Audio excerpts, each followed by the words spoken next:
मंदिर बनवाया और उसमें एक पुजारी को पूजा करने के लिए रखा।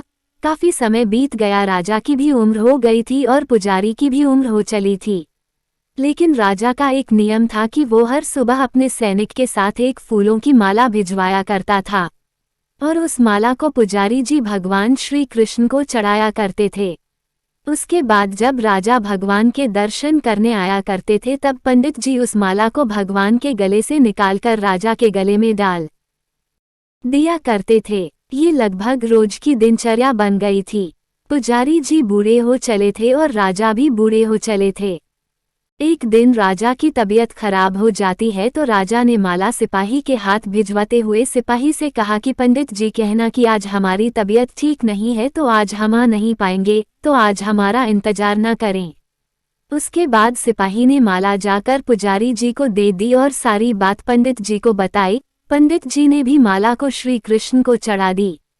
तो उसके बाद पंडित जी ने सोचा कि इतने साल गुजर गए कि भगवान की इस माला को हमेशा राजा जी को ही पहनाई है, लेकिन आज तक मैंने कभी इस माला को कभी खुद नहीं पहना। तो हो सकता है कि जरूर यह प्रभु की इच्छा है कि इतने सालों में आज मौका मिला है कि प्रभु की इस माला को मैं अपने गले में पहन पाऊं।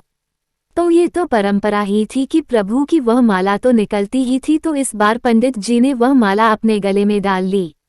लेकिन तभी सिपाही दौड़ते हुए आया और बोला कि महाराज को वहां कुछ ठीक नहीं लग रहा है, तो राजा साहब मंदिर की तरह ही आ रहे हैं, आप तैयारी करना शुरू कीजिए।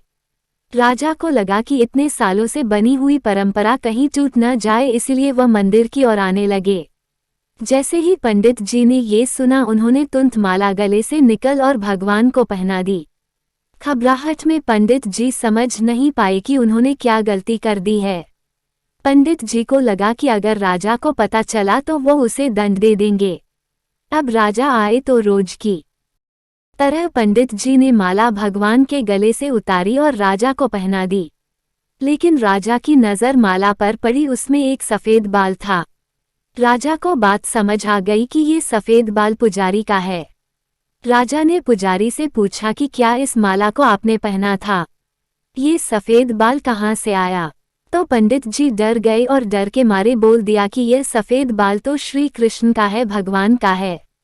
राजा को गुस्सा आ गया कि एक तो पंडित छल कर रहे हैं और ऊपर से झूठ बोल रहे हैं। राजा ने थोड़ा गुस्से में आकर पूछा कि कृष्ण जी के कब से सफ़ेद बाल हो गए? ठीक है, कोई नहीं, मैं कल श्रृंगार के समय आऊँगा, तब देखूंगा कि श्री कृष्ण के बाल सफ़ेद हैं या नहीं।